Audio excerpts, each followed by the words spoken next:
Lads, in this guide I will do my best to help you out with step 3. But before that we need to cover a few things, such as buffs, consumables. I will also cover both awakening and succession playstyles. With that being said, let's move to the drawing board. What buffs to bring on your 2-hour Node War adventure? Front and Villa are a no-brainer. Same as church buffs that you can get from the priests of several churches. These give a random value. For example, the HP gained could be 50, 100 or 150. You could reroll for the better ones if you want to, but I always cheap out on them because of my heritage. Next up is furniture buff, and there are quite a few of them. If you want some extra AP, get Imp Captain's Knife. For the budget version, get Camel Statue. I think the Goblin Chief Helmet is way better after like 293 AP. Because that extra 20 accuracy will come in handy if you are fighting competent guilds. For tier 1 Node Wars, getting HP furniture is your best bet currently. Or alternatively, the human damage ones. And lastly, get the 10% crit buff from Carolyn. You can get this from Heidel. Some of these buffs will run out during the Node War, and if you are close to a house or Heidel, you could spawn town and replenish them during the Node War, but personally I can't be asked to do it. There are also HP scrolls from the loyalty shop, but I never use them. With that we are done with the buffs, onto the consumables. The single most important one, potions. Try and get a fairy with max miraculous cheer, since it will save you a lot of trouble with potions. Always bring as many as you can. I usually get 500 HP and 70 WP ones. If you run out, don't be scared to spawn time and replenish them, they are too important to ignore. You can run a party elixir rotation if you want to, but it's too much trouble for me usually. I just pop Giants drafts. They provide really nice bonuses and they are quite cheap normally. If you have the capital for them, bring Perfume of Courage and Cox elixirs, they are very strong on Warrior. For tier 1 Node Wars, Spirit Perfume elixirs are really good because of the extra HP it provides. Lastly, bring a few Veil Tendon potions, they might save you in a dire situation. For tier 2 plus Node Wars, Veil elixirs are insanely good, get a few of them. Node War fights take place in different areas normally. This makes teaching someone Node Wars incredibly difficult, since even if I show examples of quote-unquote smart plays, you can't apply it in a different terrain. So instead of showing some blob fights that you can see thousands of up on YouTube or Twitch, I thought I would instead break down Node Wars by looking at way too many of these VODs. If you have even one of these on YouTube, chances are I've probably seen yours. I will talk about Awakening first and then Succession a bit later, but do keep in mind a lot of the things are the same, and in the Succession segment I will be discussing the differences between them. But even for Succession only players, I recommend watching the Awakening segment since most of the terms I talk about are explained in there. This might sound weird, but hear me out. While playing Awakening Warrior in BA or Open World is very similar to a fighting game with precise and fast plays. Meanwhile, playing Node War as a warrior is like a strategy game. Performing well in Node Wars isn't really down to mechanical skills. It's mostly down to situational awareness, knowledge and gear. So let me walk you through everything from the beginning. Oh yeah, side note, check out my movement and cancel guide, since that one is gonna be pretty crucial for Node Wars and tons of mechanics I talk about in this video. Awakening Warrior can be put under two parties or platoons, either main blob or flank. Usually Warrior is considered a main blob class, but it couldn't be further from the truth. Everything in a Warrior's kit screams flank. Extremely mobile, easy fast grab, easy disengage, quick reactive playmaker. But there is a catch. Compared to main blob, playing Warrior in a flank requires a very high skill level, so I understand why people usually put Warriors in main blob. Thought I would mention this small misconception though. If you are good enough, consider joining a flank. If I was in main blob, I would never be in the front lines. Since you aren't necessarily a tanky class, you would just be wasting your life in the front lines. Usually skirmishing around is the best choice for an Awakening Warrior, but more on this a bit later.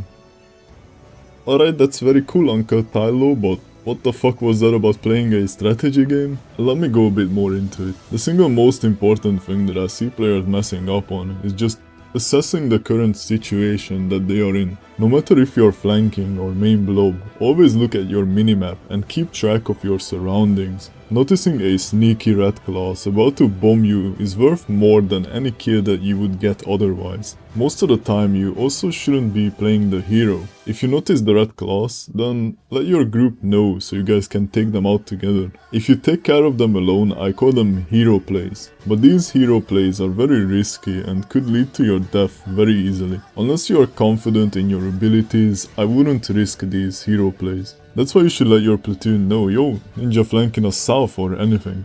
If somehow they do manage to get into your platoon, go for a grab on them whenever you feel like you can land one. Sticking with your backline can also be beneficial since red classes like to focus on the backline. This is also called peeling, which can be very beneficial to both you and the backline as you guys support each other.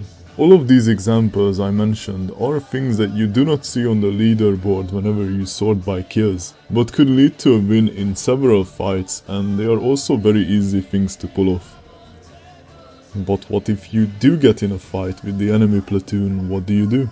Fight in a node war consists of resource management mostly. Going into a fight, you have to look at the following things, while also trying to stay protected at all times. Is my HP high enough? If yes, rotate super armor skills such as Gravedig, Slashing the Dead and Ground Smash. Do I have my block up and my HP isn't very high? Rotate Pulverize and Tempest to heal back up a bit. What if my HP gets too low? Press V or disengage from the fight unless you are dying for an objective such as a flag or a building in the enemy base. There are tons of skills to disengage with, but there is a general protected movement combo. I have it up on the screen right now. It's also very important to not die in a fight, and I cannot teach you this unfortunately. Over time though, you will get good at what fights to take and what not to take. As you play more and more, you develop this sense. But for now, listen to every call of the shot caller. Another thing you have to be extremely wary of is your own cooldowns. Trying to cast a skill such as Gravedig when it's on cooldown will result in you getting CC'd. This is also extremely important. Getting CC'd in almost all cases means instant death. Another tactic is going for the enemy backline and looking to bomb their backline. Awakening is very strong at bombing but requires high AP. This could be done with a classic head chase, into solar flare, into balance strike, Q cancel it, into reckless, into 50%. Or leave out reckless if you are scared to be CC'd and just do 50%. After the 50%, if they are not dead, rotate super armor skills or disengage. But this is also a hero play. I myself love doing these, but more often than not you just die without achieving anything. And you just end up wasting your life, waiting for the respawn timer. Another bombing tactic is solar flare 100%, but you need really high AP to be able to take out opponents with it. You might also be asking, well okay, but how do I engage and how do I move around in the fight itself? Well, for both of these questions we use the same skills. Head chase into solar flare into balance strike with the forward guard core skill provides really nice protection overall. Balance strike can also be Q cancelled into stuff like Gravedig and Slashing the Dead. For shorter bursts of movement or repositioning, use upper shield strike or shield tide, shield charge, chopping kick or the head chase movement combo. Charging thrust is also good, but the second part is unprotected, keep that in mind. If you are far away from the fight, you can try throwing spears, but be careful, this is unprotected. I thought I would add it in here that you don't have to stick to a single playstyle. Node wars are very dynamic combat encounters. At one point of the node war, you might be peeling for your backline, another point you might be skirmishing around, and Awakening does allow you to play more dynamically. Being locked to a single playstyle won't benefit you in the long run, since it will make you a very predictable player. Especially when starting out, it's really important to do some limit testing, like overextending, so you get a good sense of what you get punished for normally. While I did also tell you to try and avoid hero plays, don't be afraid to limit test them in the beginning. They might be very high risk plays, but they have the potential to have high reward with enough gear and skill. So getting a good sense for when to engage or avoid these hero plays will help you out a lot. In this phase of limit testing, you might also find a playstyle that fits you more than anything that I mentioned above. The things I outlined here are things that worked for me and from WODs that I sat through, so don't be afraid to experiment. For Succession Warrior, I wanted to say that traditional succession is the way to go for node wars. Whenever you are running the lingering crit equivalent, you will be CC'd too much, hence it's not worth it. Most of the things I've covered in the Awakening section still applies to Succession, in some cases even more so. Another side note, I will most likely be making a Succession guide as well, once the Succession core skills drop. Similar to my older Awakening videos explaining the mechanics and such.